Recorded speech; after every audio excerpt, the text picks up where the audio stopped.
Want to know if your Swahili skills are improving and what your real learning level is? Get your language skills assessed with our free level assessment test. Just click the link in the description and sign up for a free lifetime account to get assessed.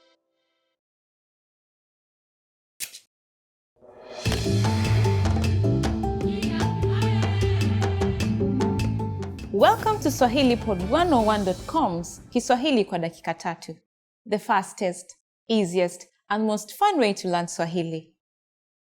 Hamjamboni, mimi ni Medina. Shukran kwa kuungana na mimi katika kipindi hii. Hi everybody, I'm Medina. Thank you for joining me. In this series, you're going to learn basic Swahili expressions. It's super easy and it only takes 3 minutes. And in this first lesson, you're going to learn how to introduce yourself in Swahili. You learn both an informal and formal way to do it. But unlike many other languages, there is not a very big difference between informal and formal speech in Swahili. First, let's see how Kenyan people introduce themselves in an informal situation. Habari, mimi ni Medina. Nina furaha kukutana na wewe. Hi, I'm Medina. Nice to meet you. Habari, mimi ni Medina. Nina furaha kukutana na wewe. Let's break it down. Start with the greeting. Habari, then mimi ni, which is followed by your name. Next, say the phrase, Nina furaha kukutana na wewe. Nice to meet you.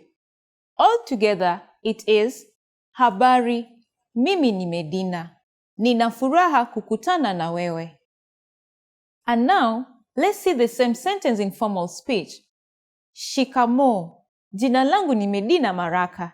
Nina furaha kukutana na wewe. Hello, my name is Medina Maraka. Nice to meet you. Shikamoo. Jina langu ni Medina Maraka. Nina furaha kukutana na wewe. So, what has changed from the previous introduction? Let's take a closer look at this together. It's important to note that habari can be used in both casual and formal settings. However, it is more formal and respectful to use the word shikamoo, especially when addressing an older person. Shikamoo implies good day or simply hello. You will notice that the section mimi ni for I am changes to jina langu ni Medina for my name is Medina. During a formal self-introduction, it is advisable to mention your last name. So, I will say, my name is Medina Maraka. Here, you'll say your full name. Finally, Nina furaha kukutana na wewe is the same for both. This phrase means, nice to meet you. One more time. The informal way to introduce yourself in Swahili is, Habari, mimi ni Medina. Nina furaha kukutana na wewe. And the formal way to introduce yourself is, Shikamoo. Jina langu ni Medina Maraka. Nina furaha kukutana na wewe. Now, it's time for Medina's insights. When introducing yourself, it's a good habit to shake hands. Usually, the right hand is slightly supported by the left hand. If you're concerned about politeness, a slight bend forward while shaking the hand adds a sign of respect in the Kenyan business world. However, if you speak too formally, people will think you sound unnatural. In Kenya, simplicity is best. Do you know how to say thank you in Swahili? You'll learn how to say this and many other words in the next Kiswahili kwa dakika tatu. Thanks for dropping by and see you next time. Kwaheri, tuonane tena.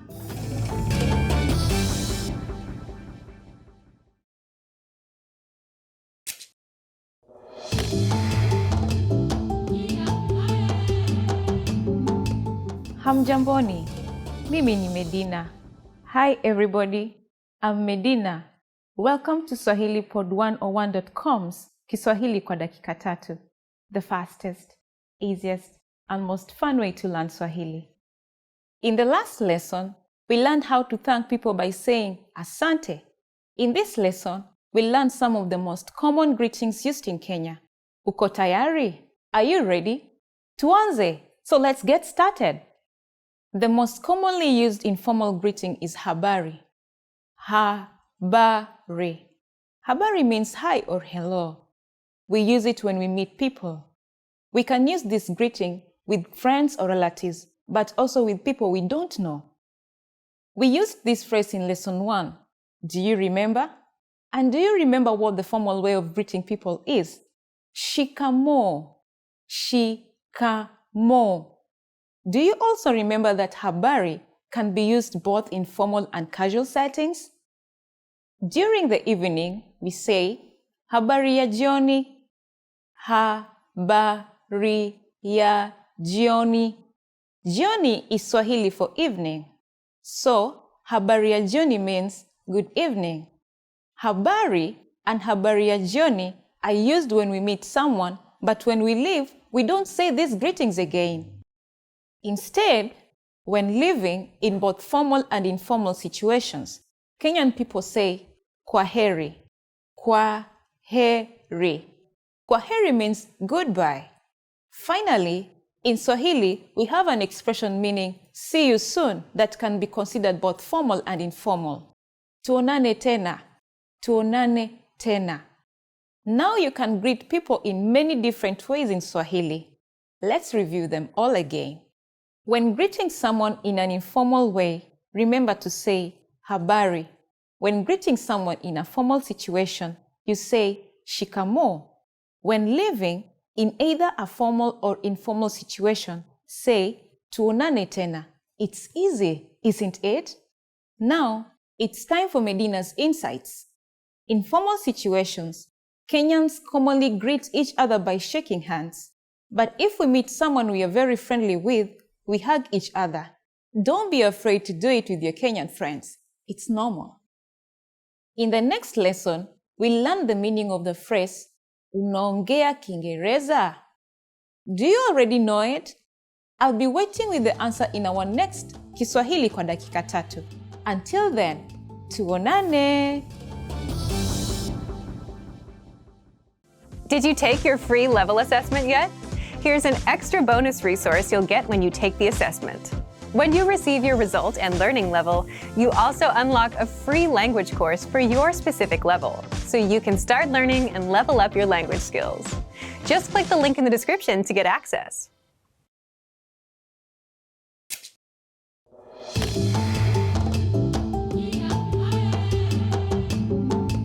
Hamjamboni, mimi ni Medina. Hi everybody, I'm Medina. Welcome to SwahiliPod101.com's Kiswahili kwa dakika 3, the fastest, easiest, and most fun way to learn Swahili. In the last lesson, we learned the most common forms of greetings in Swahili. Do you remember habari as an informal way of greeting someone, and shikamoo, the formal version? In this lesson, you're going to learn a very useful phrase. Do you speak English? If you find yourself in a situation where you need assistance in English, this phrase can be a lifesaver. And because you're asking it in Swahili, you can be sure that everyone will understand what you're saying, even if their answer is no. Here's the informal way to say it. Unaongea Kiingereza? Unaongea Kiingereza? In Swahili, we sometimes use a one-word phrase that combines the subject and its verb. Unaongea is a good example. Breaking this phrase down further, we have u, which is a pronoun for the subject. Na shows the subject's potential of doing an action. It makes the statement affirmative. Ongea is the verb for speak. Together, we have unaongea, which literally means you speak. Saying it with a higher intonation makes it a question. So, unaongea means, do you speak? Adding Kiingereza, the word for English, will make it unaongea Kiingereza. This means, do you speak English? Altogether we have unaongea Kiingereza. Unaongea Kiingereza.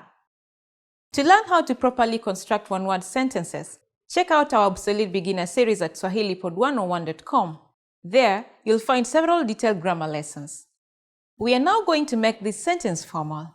It isn't hard. First, add the word je at the beginning of the sentence. Je is a word that prompts a question.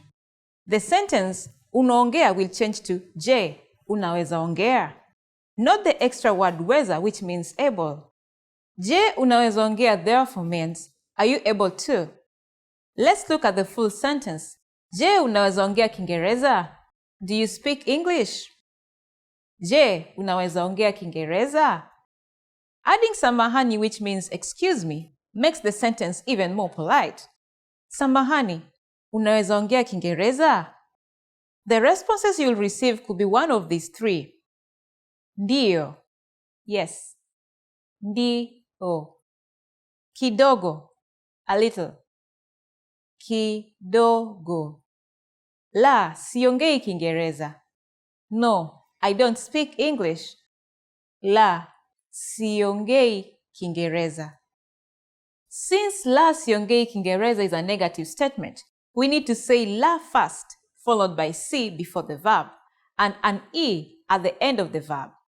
Also note that the verb ongei is slightly different from ongea. This is because negating in Swahili depends on the pronoun and the tense. In this example, the first person prefix si is used before the verb, and the suffix e is used at the end of the verb. As you can see, negation in Swahili follows a particular pattern. Some negations, though, require the word no, but we will talk about this in a later lesson. Now it's time for Medina's insights. For those of you who speak languages other than English, this question still works. Just substitute Kiingereza with a different language. Here are some examples. Kitalia is Italian. Kirusi is Russian. Kispania is Spanish. And Kijerumani is German. In this lesson, we mentioned the expression samahani, but did you know that this can also be used as an apology? We'll be learning this in the next lesson, as well as other ways to apologize in Swahili. It's never too late to show your good manners to Kenyans. So, I'll see you in our next Kiswahili kwa dakika 3. See you next time. Kwaheri, tuonane tena.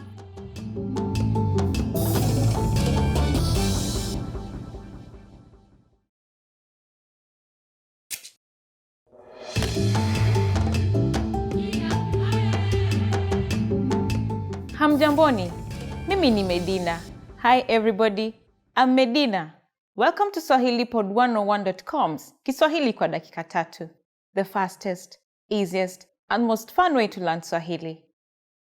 This lesson will be all about nambari. That's right, that means numbers. First, we'll learn the numbers from 1 to 10. They're not difficult at all, and this lesson will only take 3 minutes. Kwa dakika 3 tu. Are you ready? Let's start. Moja. Moja. Mbili. Mbili. Tatu. Tatu. Nne. Nne. Tano. Tano. Sita. Sita. Saba. Saba. Nane. Nane. Tisa. Tisa. Kumi. Kumi. Okay, now repeat after me. I'll say the numbers and give you time to repeat each one. Moja. Mbili. Tatu. Nne. Tano. Sita. Saba. Nane. Tisa. Kumi. Great job! If you're wondering what comes before moja, namely 0, it is sufuri in Swahili. Sufuri. It's quite easy to remember, right? Now, there's no need to panic if your new Kenyan friend asks for your cell phone number. Let's practice how you'll say it. We'll use the phrase, nambari yangu ni, which means, my number is. Nambari yangu ni. Sufuri, 7, 2, 3, 4, 8, 7, 9, 6, 5. Can you read it by yourself?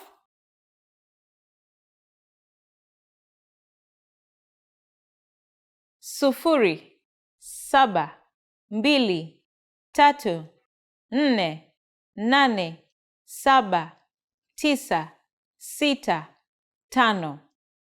Perfect. Now, it's time for Medina's insights. Kenyans consistently pronounce these numbers as they appear, so it's easy to master them. These numbers are used to name other bigger numbers, so this saves you the energy of having to start over again. Keep at it, because the advantages of mastering these first 10 numbers will become clear as we continue our lessons. Do you know the Swahili word for 100? In the next lesson, we are going to learn the numbers 11 to 100 in Swahili. Before jumping in, be sure to practice the numbers we learned in this lesson, from moja to kumi. Tuonane!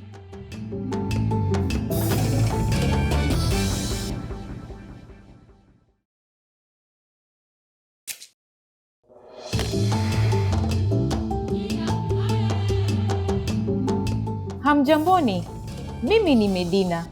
Hi everybody, I'm Medina. Welcome to SwahiliPod101.com's Kiswahili kwa dakika tatu, the fastest, easiest, and most fun way to learn Swahili. In the last lesson, we learned how to introduce ourselves in Swahili. In this lesson, we are going to learn how to use good manners when we thank people. Are you ready? Let's get started. There are several ways to thank someone, but let's start with the easiest. It's just one word. Asante. Asante. As you may have guessed, asante means thank you. When saying thank you very much, you just need to add the word sana. Asante sana. Asante sana. Sana means a lot. So, asante sana is just like saying thank you very much. In the last lesson, we talked about the informal and formal ways of speaking Swahili, but asante will work in both situations, so there's no need to worry.